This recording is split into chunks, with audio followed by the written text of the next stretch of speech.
नमस्कार, आप देख रहे हैं 4 PM। मैं हूं आपके साथ सिमरन। लोकसभा चुनाव 2024 को लेकर सियासी हलचल तेज हो गई है। पांचवें चरण के चुनाव को लेकर सभी दल एक्टिव हो गए हैं और चुनाव प्रचार करने में जुट गए हैं। बता दें, इस दौरान राजनीतिक बयानबाजी का दौर भी शुरू हो चुका है। वहीं देश में यूपी के बाद दूसरे सबसे बड़े लोकसभा सीटों वाले महाराष्ट्र पर सबकी नजर टिकी हुई है। वहीं महाराष्ट्र में लोकसभा चुनाव के पांचवें और अंतिम चरण के लिए लड़ाई तेज हो गई है। चुनाव प्रचार अपने चरम पर पहुंच गया है और प्रवासी वोटरों को पटाने के लिए उद्धव सेना और कांग्रेस ने जहां अपनी पूरी ताकत झोंक दी है, वहीं उद्धव के वोटरों को अपने खेमे में मिलाने के लिए बीजेपी और शिंदे सेना किसी प्रकार की कमी नहीं रख रही हैं। बता दें कि उत्तर पूर्व मुंबई लोकसभा सीट पर लड़ाई अपने दिलचस्प मोड़ पर पहुंच गई है। एक दूसरे के मतदाताओं को अपनी तरफ खींचने के लिए बीजेपी के उम्मीदवार मिहिर कोटेचा और उद्धव सेना के संजय दीना पाटिल ने हिंदू मुस्लिम से लेकर गुजराती बनाम मराठी कार्ड खेला है, लेकिन वोटर जागरूक दिखाई दे रहे हैं। इनका खेल इतना सफल रहा तो 4 जून को ईवीएम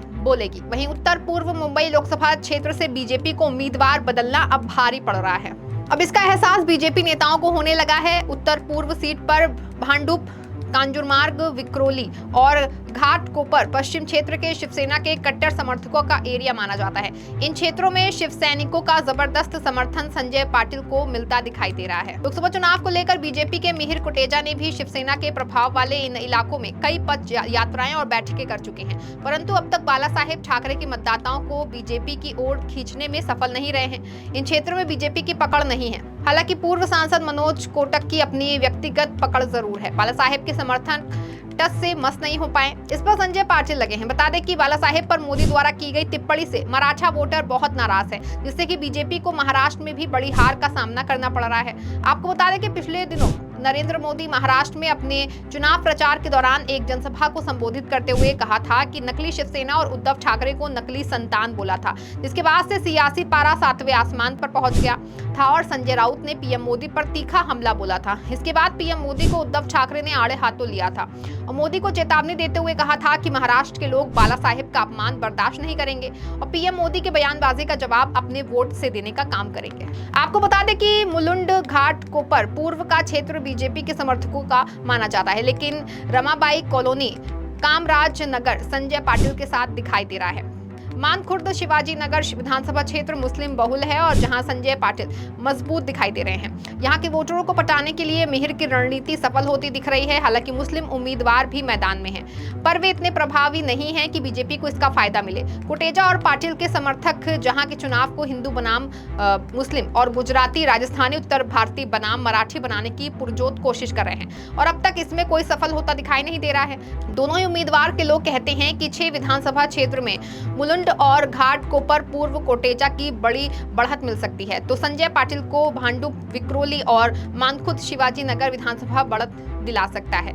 घाटकोपर पश्चिम विधानसभा में किसी को ज्यादा बढ़त नहीं दिखाई दे रही है। बीजेपी के लोग दबे स्वर में कहने लगे हैं कि मोदी पर ही सब कुछ टिका है। वहीं अब पीएम मोदी की बयानबाजी का असर महाराष्ट्र की जनता में भी दिखाई देने लगा है और बीजेपी उम्मीदवार को अब सिर्फ मोदी का सहारा दिखाई दे रहा है और उनकी बातों और वादों को कोई मानने वाला नहीं है।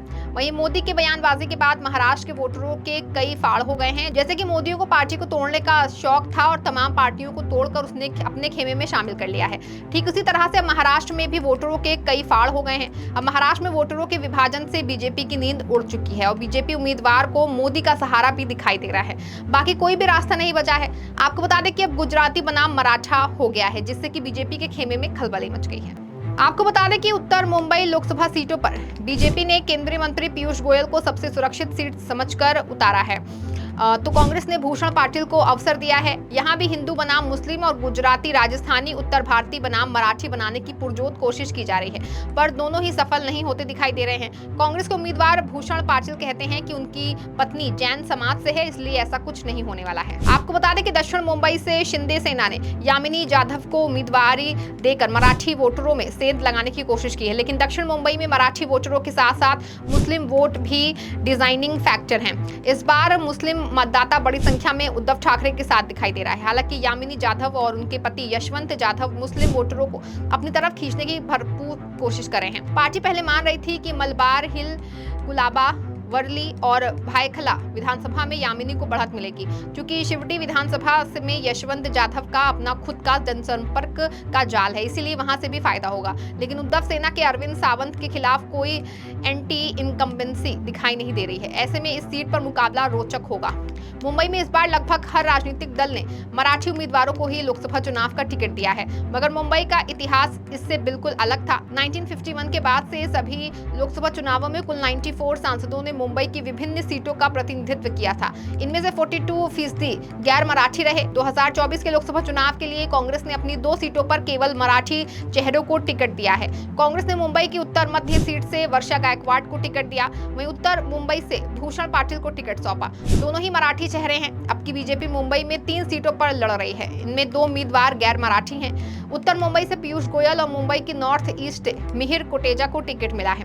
सिर्फ एक उम्मीदवार उज्जवल निकम है जो मराठी हैं। उज्जवल निकम को उत्तर मध्य सीट से टिकट मिला है। हालांकि शिवसेना यूबीटी और शिवसेना शिंदे गुट ने सिर्फ मराठी चेहरों पर ही भरोसा किया है। लोकसभा चुनाव के लिहाज से महाराष्ट्र सबसे महत्वपूर्ण राज्यों के रूप में देखा जाता है। मुंबई में मराठी बनाम बहारी की लड़ाई एक लंबे समय से देखने को मिलती रही है, लेकिन एक दौर में इसी शहर के ज्यादातर सांसद गैर मराठी रहे हैं। हालांकि अब स्थिति ऐसी चली कि 2024 में मुंबई से अधिकतर सीटों पर मराठी समाज से चेहरों को उतारा गया है। कांग्रेस प्रत्याशी वर्षा गायकवाड बताती हैं कि मुंबई में हर प्रांत के लोग आते हैं रोजी रोटी कमाने। मुंबई उनको अपनाती है। कांग्रेस मराठी और गैर मराठी दोनों को टिकट देती है, लेकिन भाजपा मराठी को मुंबई में टिकट नहीं देती।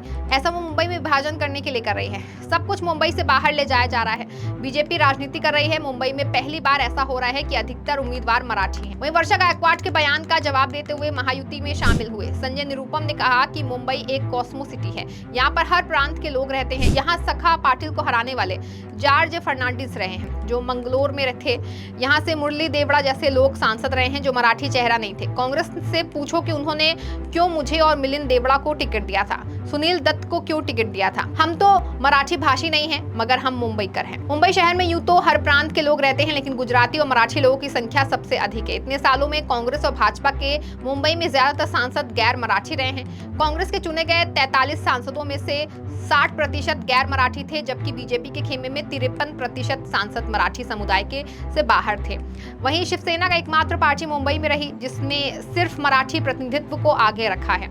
इसके सभी 15 सांसद मराठी ही रहे हैं। मुंबई में अब तक बीजेपी की तरफ से 15 सांसद रहे हैं, इसमें से 8 गैर मराठी थे। कांग्रेस के 43 सांसद रहे हैं जिसमें से 26 गैर मराठी रहे हैं। शिवसेना के अब तक 15 सांसद रहे हैं और सभी के सभी मराठी ही रहे हैं। वहीं राजनीतिक विशेषज्ञ विवेक भावसार के अनुसार मुंबई में खूब चर्चा है कि 2024 के लोकसभा चुनाव में मराठी या गैर मराठी उम्मीदवारों में से किसको चुनना चाहिए। मुंबई की पहचान अब हिंदी भाषी शहर से भी जानी जाने लगी है। यहाँ की मातृभाषा पर 2011 की जनगणना रिपोर्ट से पता चला है कि हिंदी को अपनी मातृभाषा बनाने वाले उत्तरदाताओं की संख्या मुंबई में 25.88 लाख से 40% बढ़कर 35.98 लाख हो गई है। मराठी को अपनी मातृभाषा बताने वाले उत्तरदाताओं की संख्या 2001 में 43.23 लाख से 2.64% घटकर 44.04 लाख हो गई थी। और ये भी एक बड़ा कारण था कि अधिकतर राजनीतिक दलों ने कई सालों तक गैर मराठी लोगों को टिकट दिया और वो जीत भी गए। मुंबई की राजनीति में भाषा का बड़ा महत्व रहा है। क्षेत्रीय दल मराठी भाषा और मराठी मानुष के मुद्दे पर वोट मांगते रहे हैं। देखना ये होगा कि मुंबई की जनता इस बार मुंबई में किसे चुनती है। इस खबर में फिलहाल बस इतना ही। ऐसी तमाम राजनीतिक खबरों के लिए बने रहें और देखते रहें 4PM। धन्यवाद।